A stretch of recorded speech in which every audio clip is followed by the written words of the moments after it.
Welkom by Boekevat at 8. Ons het gedoop en ons dink so 'n bietjie oor die doop. Ek het 'n vers vir jou uit Kolossense 2 vers 11. Daar staan: In hom is julle ook besny, nie met die besnydenis deur mensehande nie, maar deur die besnydenis van Christus, waardeur julle sondige bestaan weggeneem is. Ek en jy moet onthou dat ons doop nie omdat dit 'n gewoonte is nie, en ons doop nie omdat dit 'n ritueel is nie.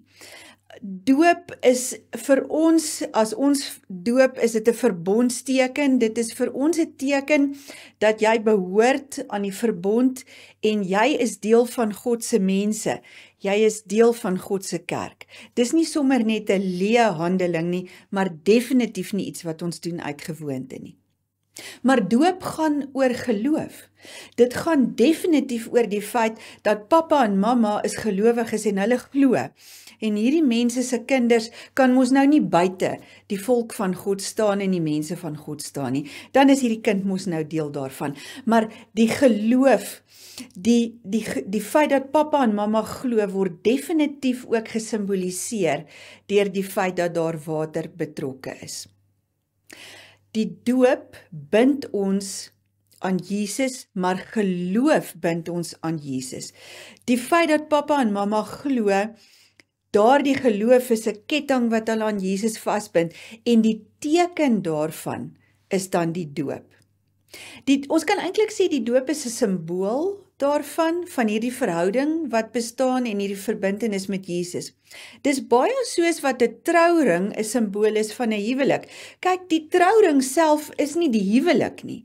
Die trouring wys net dat iemand getroud is. Die doop is nie die redding nie, en die doop is nie die verhouding nie, maar die doop is die simbool daarvan dat daar 'n verhouding en 'n verbintenis bestaan. Wanneer ons doop, dan is die Vader en die Seun en die Gees betrokke. Al drie van die persone van die drie-eenheid is in alle geval betrokke by die verlossing van enige mens. Doop is net vir mense wat glo. Dis 'n geloofsdaad. Ongelowiges kan glad nie doop nie. Vir ons vervang die doop die besnydenis.